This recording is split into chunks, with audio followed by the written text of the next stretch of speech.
আসিফ মাহতাবের মুক্তির জন্য এদেশের আলেমরা তখন কিন্তু বাধ্য হবে মাঠে নেমে আসতে। অনেক নিরীহ মানুষ এখন গ্রেফতার হচ্ছে।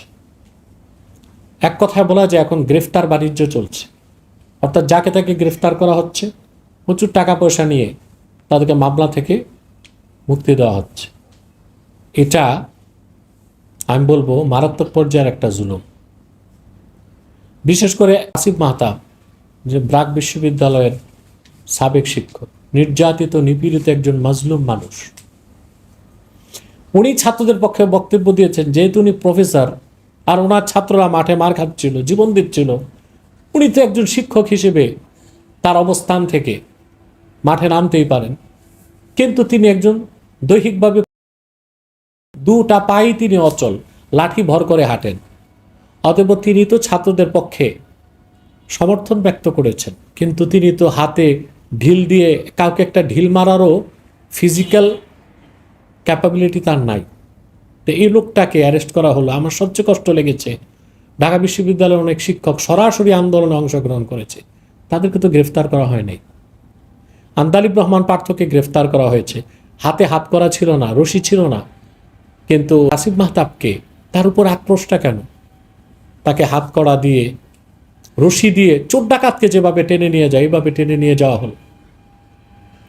কারণটা আমার মনে হয় যে ট্রান্সজেন্ডারের বিপক্ষে আসিফ মাহতাব একটা আন্দোলন গড়ে তুলেছেন। আসিফ মাহতাব এবং ডক্টর সারওয়ার এই দুইজনই এসে আমাকে বিষয়টা বুঝিয়েছিল যে ইহুদিরা কি চাচ্ছে, ট্রান্সজেন্ডার বিষয়টা কি। তখনই আমরা ট্রান্সজেন্ডার বা এই যে লিঙ্গ পরিবর্তন, যেটা একটা কুফরি কাজ, হারাম কাজ, অবৈধ কাজ, অশ্লীল কাজ, এটার বিরুদ্ধে 17 পৃষ্ঠার লিখিত ফতোয়াটা আমরা পাবলিশ করেছি আলহামদুলিল্লাহ। এই ক্ষেত্রে আমি বলি যে ট্রান্সজেন্ডার বিরোধী আন্দোলনে, ট্রান্সজেন্ডার বিরোধী আন্দোলনে আসিফ সফল। পাশাপাশি ব্রাক বিশ্ববিদ্যালয় কুখ্যাত ইহুদি জর্জ সরস তার থেকে কোটি কোটি টাকা পেয়েছে বাংলাদেশে ইহুদিদের এজেন্ডা বাস্তবায়ন করার জন্য। এটাকে ফাঁস করে দিয়েছেন আসিফ মাহতাব।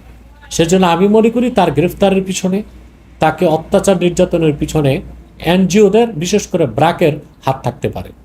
এবং আমি বলবো অতি শীঘ্রই তাকে জামিনে মুক্তি দিয়ে দিতে হবে, নতুবা আসিফ মাহতাবের মুক্তির জন্য এদেশের আলেমরা তখন কিন্তু বাধ্য হবে মাঠে নেমে আসতে।